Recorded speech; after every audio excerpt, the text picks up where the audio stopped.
Du coup, je suis Manon Pantou. Je suis responsable communication et grosse marketing chez Anytime. Ça va faire 3 ans que j'ai rejoint l'entreprise. J'ai un peu évolué. Au début, j'étais vraiment purement chargée contenu, communication, et puis j'ai pris en responsabilité au fur et à mesure des années. Du coup, Anytime, pour faire simple, je vais essayer de vulgariser au possible. C'est une solution SaaS de gestion des dépenses. On s'adresse principalement soit à des professionnels, soit à des grosses associations. Et en gros, nous proposons des cartes, également une application qui permet de suivre les dépenses et puis justifier l'ensemble des dépenses, qu'elles soient professionnelles ou pour les personnes accompagnées, et une plateforme qui permet aux gestionnaires en fait d'aller alimenter comme ils le souhaitent les différentes cartes et les paramétrer. Alors, je fais pas partie de la team allergique à l'IA, sinon je serais pas là, évidemment. Mais concrètement, moi, je vois ça comme une énorme opportunité. Je me souviens avoir discuté un peu avec des communicants qui me disaient qu'ils voyaient ça un peu comme l'arrivée d'Internet, en fait. C'est un outil supplémentaire, donc soit on est réfractaire et je pense que pour se mettre à jour dans quelques années, ça sera très compliqué, soit on adopte complètement l'IA dans son quotidien. Et c'est challengeant. Il y a forcément plein de personnes autour de nous qui disent bientôt ton métier va disparaître parce que l'IA pourra le remplacer, mais je suis vraiment pas de cet avis-là. Je pense que c'est un outil supplémentaire et qui aide à booster la créativité au maximum. Quand je suis arrivée il y a 3 ans, c'était un peu le moment où Anytime a explosé entre guillemets, donc comme beaucoup de startups qui connaissent la même chose. On a des besoins de contenu qui sont accrus et en plus on veut augmenter la qualité. Moi j'ai eu du mal à gérer, je pense à la base, quand j'avais pas d'IA du tout, le traitement rapide des demandes, parce que forcément les commerciaux, au moment où ils ont des objectifs qui vont exploser, ils vont avoir plus de demandes de contenu. Il faut être très réactif parce que ça se comprend, hein, le business, il faut être réactif là-dessus. Et puis aussi réussir à s'adapter à nos différentes cibles. Quand on est communicant, on va faire des recherches, on va essayer de comprendre qui est notre cible. On peut y arriver rapidement, on est d'accord, mais pour une cible, quand elle se multiplie, et pratiquement pas à l'infini, mais quand on passe de 1 persona-type à 10 persona-types, c'est un peu plus compliqué d'aller chercher les bonnes sources et de comprendre les problématiques. Donc je pense que c'est surtout ça les difficultés que j'ai pu rencontrer à ce moment-là. Je pense qu'il y avait beaucoup d'allers-retours pour déjà cadrer la demande. À l'époque, on était une équipe avec une personne en plus, donc ma manager de l'époque avait quand même ce rôle de tri de l'information un petit peu, donc ça pouvait prendre du temps parce qu'il y avait une personne qui venait trier un peu les demandes, puis un brief, puis on créait le contenu et on le renvoyait avant de faire déjà des allers-retours de correction. Donc je ne saurais peut-être pas calibrer, mais on pouvait mettre 2 semaines à rendre vraiment un contenu finalisé pour eux. Là, on va mettre beaucoup moins de temps à ce jour, je pense. Alors, il me semble que c'est Carole, ma manager, qui l'a découvert au début, qui s'est fait prospecter. Je ne sais plus comment c'est arrivé exactement, mais toutes les deux, on est assez curieuses de l'IA. Justement, on a la même approche. On n'est pas du tout dans le rejet. Donc moi, j'étais persuadée qu'il nous fallait une solution IA parce que la charge de travail allait augmenter quoi qu'il arrive. On ne pouvait rien sans de recrutement forcément prévu dans un temps court. Je trouve que la plateforme, elle est ultra intuitive. Moi, je pouvais avoir ce côté un peu plus geek, un peu plus curieuse des prompts, etc. Donc, j'avais une approche facile. Là où Carole pouvait peut-être être moins à l'aise avec ça, elle avait besoin d'une plateforme qui était intuitive, qu'elle puisse utiliser en fait de la même manière que moi, sans avoir à connaître un peu les IA et le prompting. Donc, je trouve que c'est un bon entre-deux, si on peut dire ça. C'est ultra intuitif comme plateforme et à la fois on peut quand même pousser un peu la machine. Donc alors c'est assez varié en fait. De manière générale dans ma vie privée aussi, l'IA c'est un peu mon assistant personnel et Marc c'est mon assistant professionnel du coup. Du coup, je vais venir en fait, je vais peut-être expliquer comment on crée du contenu de manière globale chez Anytime et comment j'ai toujours fonctionné. Donc en début d'année, en fait, on va définir une espèce de roadmap de contenu, des sujets qu'on aimerait bien traiter à un moment T. On sait très bien qu'en théorie, c'est jamais comme en pratique, donc on essaye de suivre ce fil rouge, mais on reste flexible. Moi, ce que je fais, c'est que j'essaye de penser mes contenus au moins sur le mois, si on est un peu dans les urgences, ou alors sur le trimestre. Donc déjà, Marc va m'aider à à essayer d'organiser en fonction des thématiques que je veux aborder dans le mois, quand est-ce qu'on va parler de ça, sous quel type de format, etc., etc. J'ai déjà mes petites idées, mais j'aime bien aussi me challenger et parfois Marc me donne des idées d'angle que j'aurais pas forcément, donc ça c'est assez agréable. Donc ils mettent dans l'organisation des contenus. Ensuite on va passer vraiment aux thématiques traitées, puis au format. Et enfin à la rédaction. Et la rédaction, je mets toujours un temps de pause entre mon premier jet, puis mes relectures et mes formats finaux entre guillemets. Et dans l'équipe, il faut savoir qu'on n'est que 2, donc en fait, la plupart du temps, je fais le contenu de A à Z. Si c'est un contenu un peu premium, je peux l'envoyer du côté de notre DA, mais ça peut être sous différents formats. Hein. Ça peut être, ça m'a aidé à construire des plans détaillés, puis de la rédaction de livres blancs, des articles, des posts LinkedIn, des briefs pour des vidéos. C'est assez complet. Moi, il m'aide dans beaucoup d'aspects, et je sais que d'autres membres de l'équipe vont également l'utiliser pour faire des présentations, des propositions de valeur, des réponses mail à des prospects, enfin voilà, c'est assez large. Alors j'ai pas une idée globale, j'ai toujours été assez speed dans mon travail, donc en plus je suis un très mauvais exemple, mais je pourrais pas parler en rapidité, mais je pense que je pourrais parler en temps disponible de réflexion en fait. Là où je peux sortir un livre blanc en une semaine, ça va me permettre de me dire ok, bah peut-être que cet effort là que je mets pour sortir un livre blanc en une semaine, je peux le faire 3-4 fois sur le premier trimestre, alors qu'avant ça allait quand même me demander beaucoup d'énergie, beaucoup de temps de recherche, beaucoup d'interviews. Là ça me compacte toute la partie organisation en fait, je pense. D'accord. Oui, alors pour les briefs de manière très spécifique, je l'utilise surtout pour les vidéos.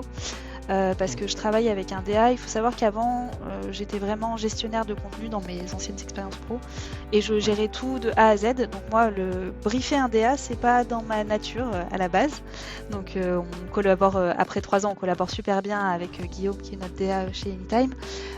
Mais parfois, en fait, j'ai besoin d'avoir des informations très précises et ça peut m'aider à structurer justement le brief que je vais lui envoyer, notamment dans le cadre de vidéos.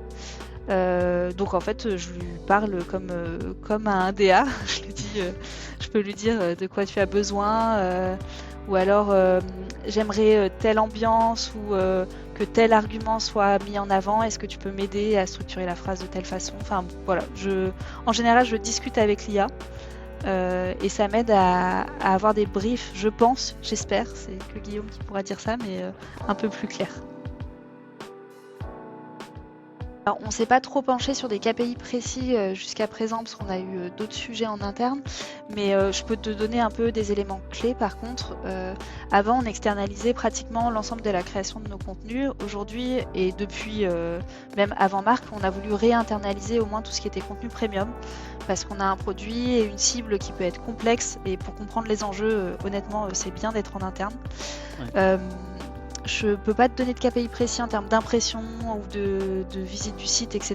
Par contre, je peux te dire qu'on a adopté Marc, c'était il n'y a pas si longtemps que ça, je pense que c'était un peu moins d'1 an, si je dis pas de bêtises. C'est ça, ouais. Oui. Pratiquement 1 an. Ouais.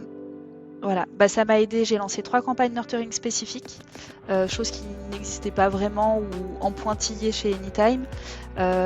J'ai géré pratiquement seul l'ensemble de la création de contenu. On est quand même à 5 posts LinkedIn par semaine.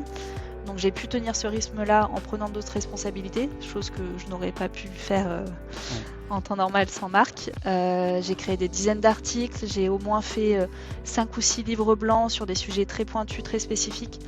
Voilà, je sais pas si ça te permet d'avoir un peu des chiffres clés, mais voilà. En fait, il y a un moment où le SEO demande quand même d'être très régulier dans la publication d'articles, ou alors au moins d'avoir des articles un peu solides avec des vidéos, des citations, des choses comme ça. Bref, je rentre pas dans le détail du SEO, mais c'est quand même très exigeant et c'est génial de passer par une agence.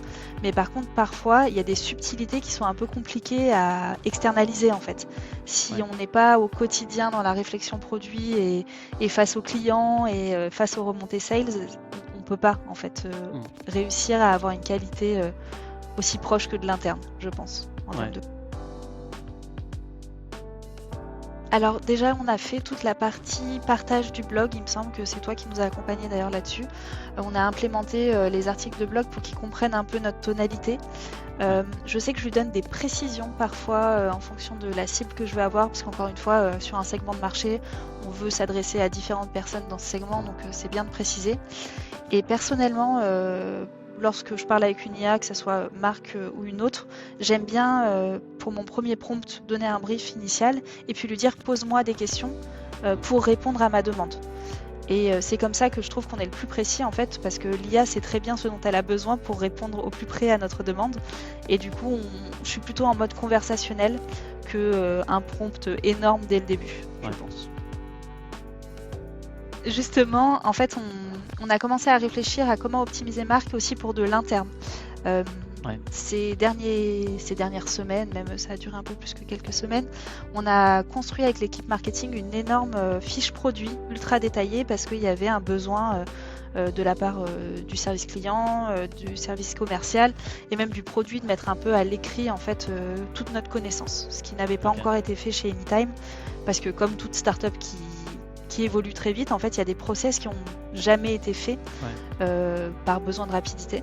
Donc on a fait ça, on a beaucoup bossé là-dessus et on s'est dit mais pourquoi ne pas utiliser cette base de connaissances comme outil de formation.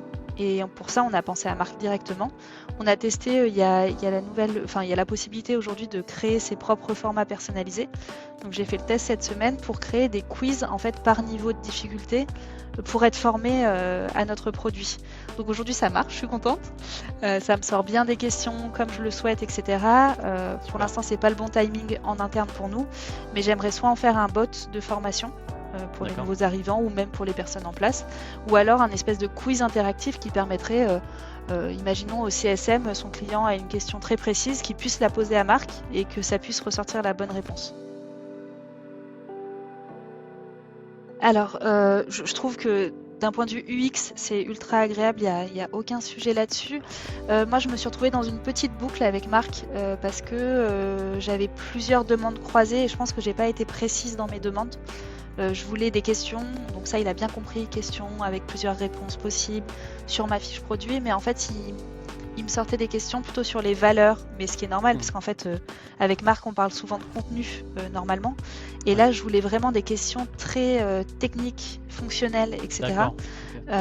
Donc je m'y suis prise à plusieurs fois en termes d'exemples.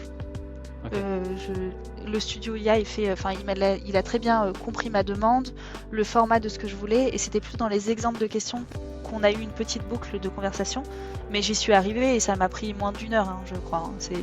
Voilà. Et je l'ai challengé sur des questions un peu plus techniques, et une fois qu'on avait les bons exemples, ça roulait sans aucun souci. Alors honnêtement, je suis convaincue moi par la solution Marc, donc je dirais allez-y, que vous soyez une petite équipe et que vous ayez besoin de faire beaucoup de contenu, ça va honnêtement vous sauver et vous permettre de faire ce contenu-là. Si vous êtes une plus grosse équipe, je trouve que ça permet aussi de challenger un peu les habitudes qu'on a, parce que quand on est une grosse équipe, on a tendance à rester un petit peu dans nos habitudes, pas forcément challenger l'ensemble de nos contenus, alors que ça peut être ultra intéressant, et puis ça permet aussi de recycler des contenus qu'on a sortis, parce que parfois en fait l'effort c'est aussi de juste réinventer les formats qui existent déjà, et Marc ça permet de le faire de manière intuitive sans avoir ce côté un peu c'est compliqué toujours d'avoir sorti un bébé, d'avoir mis beaucoup de temps à le faire et d'y revenir et de le rechallenger, c'est toujours très compliqué, et Marc permet de faire ça de manière un peu plus digeste. Pareil, si vous souhaitez faire de l'employé advocacy, moi c'est mon rêve de mettre en place une vraie stratégie d'employé advocacy dans une entreprise. Honnêtement, ça permettrait de donner les clés à tout le monde pour avoir les bons arguments, être sûr que personne ne fait d'impair en termes produits, en termes de valeur. Donc voilà, moi je suis une très bonne ambassadrice, mais je pense que c'est une très bonne idée de mettre en place Marc dans n'importe quel service marketing. Et ce serait bête en tout cas de louper le virage de l'IA à ce jour.